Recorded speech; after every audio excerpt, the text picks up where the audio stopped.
Okay. Have fun. Bye. They can't see you. Bye. Your I camera's know. off. Wait, Christelle, how do you blur your background? View options. It's in preferences. So Chris, you go to start video and you click on the little caret and you pop that up and you can click on blur. Good. There's only 5 of them, right? Yes, background. In progress. Okay, blur my background. Got it? Yeah, I will figure. I'm there-ish. Okay. Once I.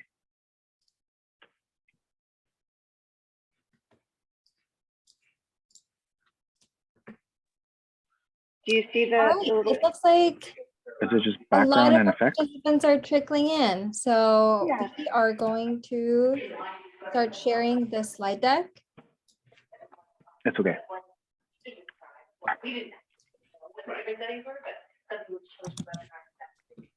And we did ask that if folks are on not on mute, that you put yourselves on mute, as this is a more of a webinar format, but people are going to be allowed to chat and you should be able to hear us right now. So the slide deck is here if you want to follow along, but I'll turn it over to my co-presenter, Chris. So go ahead, Chris.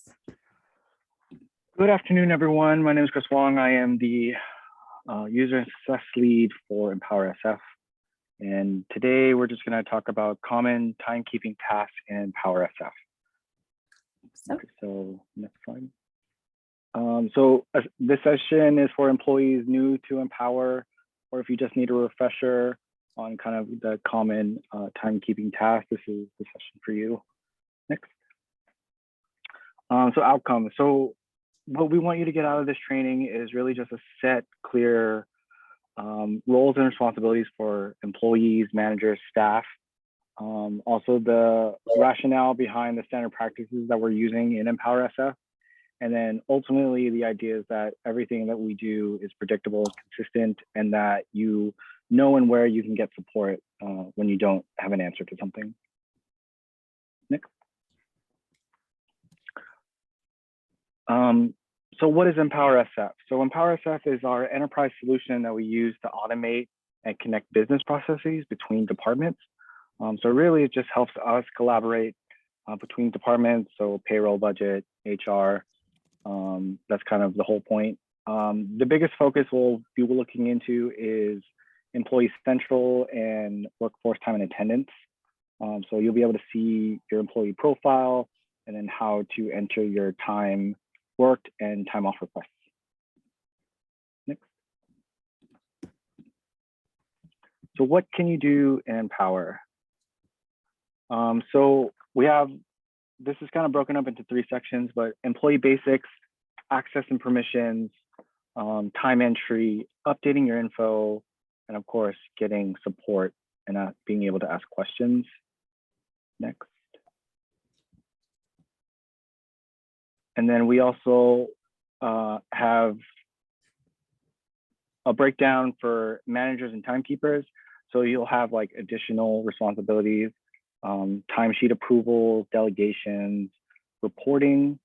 And then we'd also have like an advanced training for employees and managers that kind of target some high level issues, correcting errors, amending timesheets, and then kind of some of our shared practices. But this training, we're just going to focus on employee basics. So that is what we're covering today. Majority of you, if you are an active employee, you already have access to EMPowerSF. So this is just this is how you would log into EMPowerSF, just using the website and then using your Google credentials. We recommend that you log in daily or every other day, primarily for time and attendance or reporting your time off. But this is also where you can access your employee file to view and edit like personal information. You can see your employment information, pay information. This is also where you would go to view benefits and update any like W-4 information. Next. Time and attendance. So this is where you would go to report your time. So it's important to know that like we want to break down the responsibilities between employees and managers.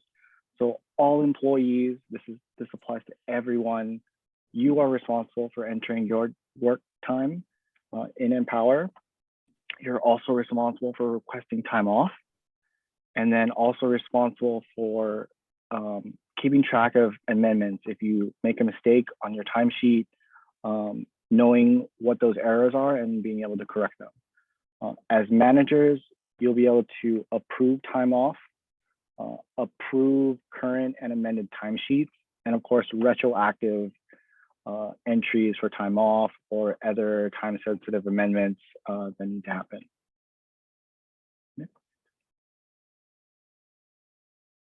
Cool. And then Christelle will demo what that looks like. All right.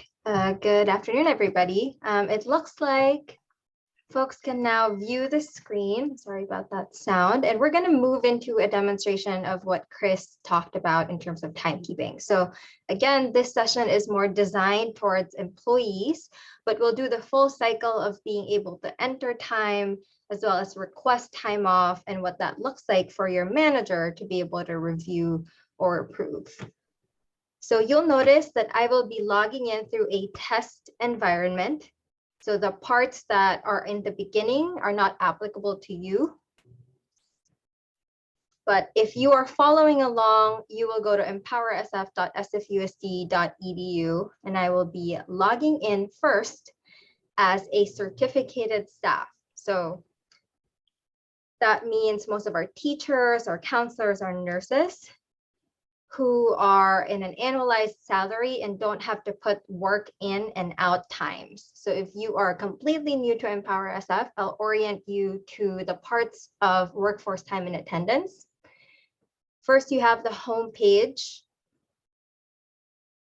You see a lot of panels here, beginning with time entry, which directs you to your timesheet, reporting, which are your personal reports, schedules, which is where you view a calendar version of your timesheet, as well as your time off request panel. Over here, you have your leave balances. And to those asking about Prop G, that is labeled as continuing ed cert, CERT for certificated. And you'll see that Diana here, who is our sample employee, has 18 hours. So later on, we're going to demonstrate how if Diana were here at Digital District Day and wants to use 18 hours of PD, we will request that through time off.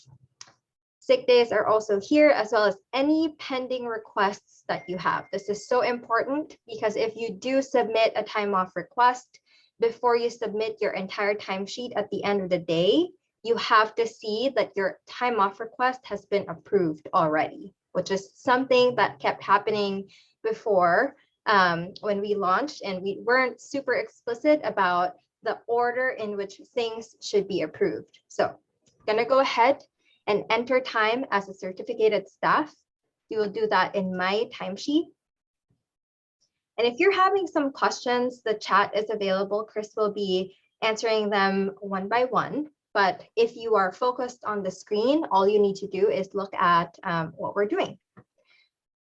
So in the top part of the timesheet, you see a lot of buttons. The most important and useful one would be obviously the save and submit, but also this date range, because this date range represents pay periods.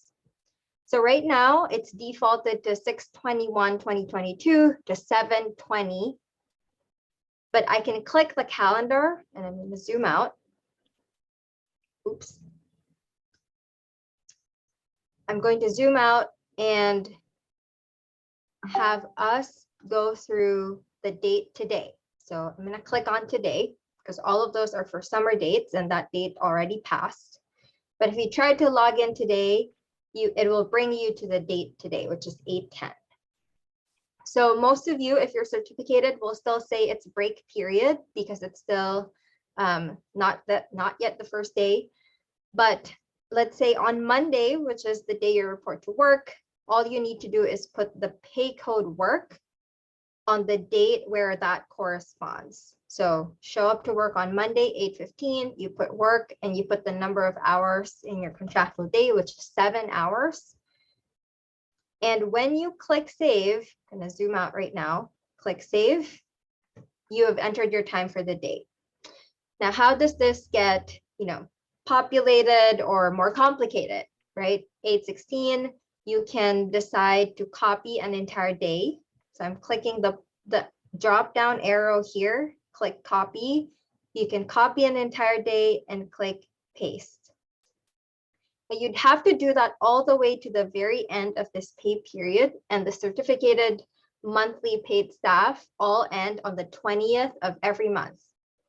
So if you're not taking any time off, you can go ahead and populate that all the way to Friday.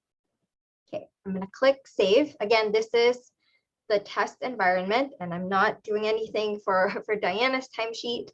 Let's say Diana has to take time off, or for example, 8:10, today's Digital District Day, she wants to use her 18 PD hours for the whole day. Now, before you submit, which is at the end of the pay period, you should submit that request, not in your timesheet, but in my time off. So you'll do that in my time off. And you're going to create a new request. Why is it time off? It's not technically time off because you're joining a professional development session, but anything that requires supervisor approval will have to go through this request panel. So that's sick days, vacation, COVID sick, floating holidays. So you're going to click continue. And instead of a sick day, you're going to choose FWA 18 PD hours CER cert. For our paras, it says FWEA 18 PD hours PAR, which is for paras. Same thing, same concept. And the date is already today. And you can say, I attended Digital District Day. You can upload an attachment if you have your program or certificate of completion, all of those things. That's optional, and you can click next. And the 18 hours bank that you have will be here, showing what's going to be left if you do submit this request. So this request goes to your supervisor, who is probably your principal or your central office leader. So you're going to click submit. And for Diana, this request has been successfully submitted. It will need to be approved. So if you go to home, not only does it say pending here, it'll also say pending in the panel below your banks, your leave balances. So until this is approved, in our sample, Diana is reporting to our principal named Lisa Jovic. And if Lisa logs in, she will approve that request and then approve the timesheet altogether at the end of the pay period. All right. So now I want to switch over to a classified civil service staff paid hourly. Also reporting to Principal Lisa Jovic, if you're a para, if you're a site clerk, site secretary, or central office clerk, this version of the timesheet will apply to you. So the only main difference is that you enter an in and out time and not the number of hours in the contract. So I logged in as a different employee. So what's different? More of our classified civil service staff are eligible for different types of banks, like floating holidays and comp time. So that is applicable to hourly staff. If you look at the timesheet, it is almost exactly the same, except for the specific pay code referring to work. And I'll show that in a second. Again, I'm going to click on the date range and go to the date today. So today, you can select a pay code, which is 810, a pay code to signal that you are working. So work in and out time would be the start of your day, let's say 8 o'clock in the morning. And maybe you have a lunch break at 11:30 a.m. And what you need to do is when you return from lunch, you need to add the next row and say, I'm back from lunch at 12:30 and I end my day at 4 o'clock. Let's say that. So you can click save. Again, this is for hourly staff. This depends on how many hours you're supposed to work, right? So you see a couple of errors in here. I'm not very sure about what Yvette's schedule is, but she must be reporting to work 6 hours a day. I click the schedules tab to check on that. So what happens when you exceed 6 hours a day? You get an extra hour. You generate this extra hour. And if this is not approved by your manager, it will not be paid out. So it's best to match your schedule. So I will adjust this to 3 o'clock.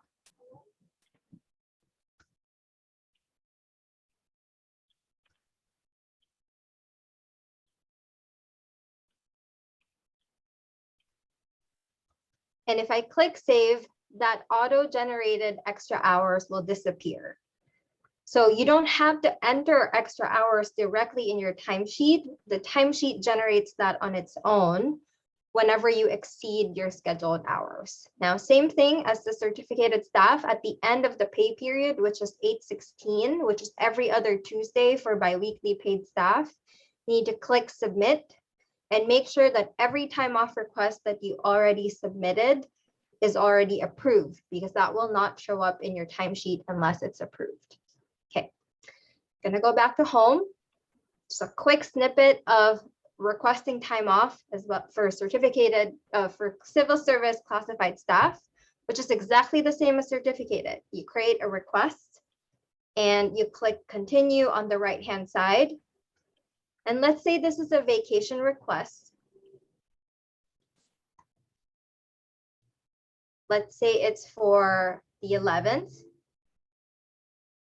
What folks always ask about is, what if I'm not taking the entire day? How do I do it in hourly increments? So it defaults to your full day. You have to click on the number or the word hours. It opens up a field and you can do 3 hours. Let's say that. So once you update, your bank will update to just reflect the number of hours you wish to request, and you can click submit. So since this is a micro session, I would have to stop sharing and demoing. There's more to really explain and dig into anytime we're in EMPowerSF. So we're excited to share a lot of options for you to join advanced and basic sessions. So I'll turn it over back to Chris on resources. Hello, everyone. So here are some frequently asked questions that we get. Just if I enter time off, does it need to be, does it submit a substitute request? No, that process is still the same. You would need to contact the sub office in order to make that sub request. Can I enter time off retroactively? No. So if you go through your timesheet and then something happens, maybe you forgot to enter your time off, your supervisor would have to edit your timesheet. Can we submit or approve timesheets even days before the pay period ends? Yes, absolutely. If you know you're going to work the entire pay period, you can pre-fill out your entire timesheet and hit submit. We do recommend that you hit submit toward the end of the pay period, maybe like 2 days before, just to make sure nothing changes before that. If you submit prior to the pay period ending and you need to make a change, you need to recall your timesheet in order to edit again, and then make your edits and then resubmit. Premium pay for classified staff must be entered each day. Yes, and that's by your manager or timekeeper. I entered the wrong time on my timesheet. Can I change it? Yes, you can amend timesheets. If a timesheet was already processed and there was an error, you will need to wait for that timesheet to reopen. Your manager will need to go amend your timesheet, fix it, resubmit, reapprove, and then whatever mistakes happen would then get covered on the next pay period. Can I enter time off by hours? Yes. So when Christelle went through the time off request, right before you hit that submit button, you can change the hours that you're using. So if you're only, maybe you're only taking a half day, you can change those hours in there, click the update button, and then submit. And then next. So how do you get support? We created some links to help you in case questions come up or you want to do things on your own. We created a cheat sheet guide. There is one for each employee type. I think this one is specifically for managers, I think. But there is one for certificated staff, paras, and civil service staff. We also created an employee toolkit on the SFUSD website. So if you log into the SFUSD website, there is a link here that we've given you that has toolkits of things you need to know based on the type of employee that you are. We also have the support center. So the support center is where we have a lot of our frequently asked questions. This is also the place where you can submit a trouble ticket if you need to. If your question's not there, you have an outstanding issue, please submit a ticket. We will answer them. Next.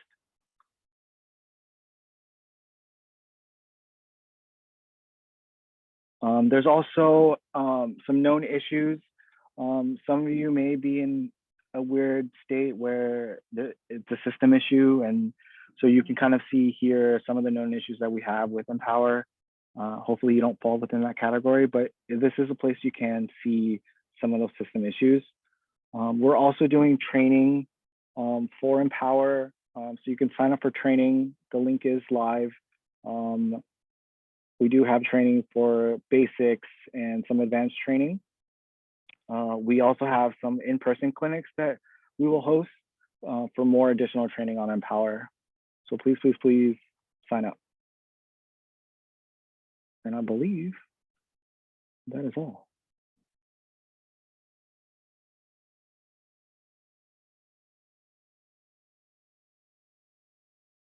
So I'd like to just thank everyone for joining. We'll leave the session open. If you have some questions, we'll answer the questions in the chat as best we can. I think that's it.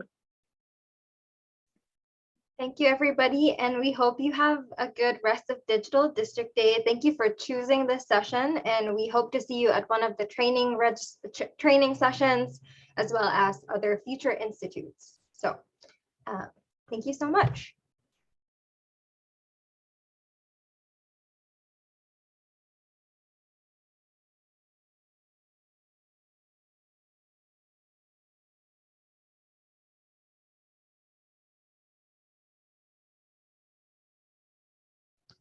And follow up, if you haven't left, there was a question about when you would submit. It is at the end of the pay period. So at the end of the timesheet, you'll know because there's no more rows to put time for. So one last tidbit. All right, thank you so much.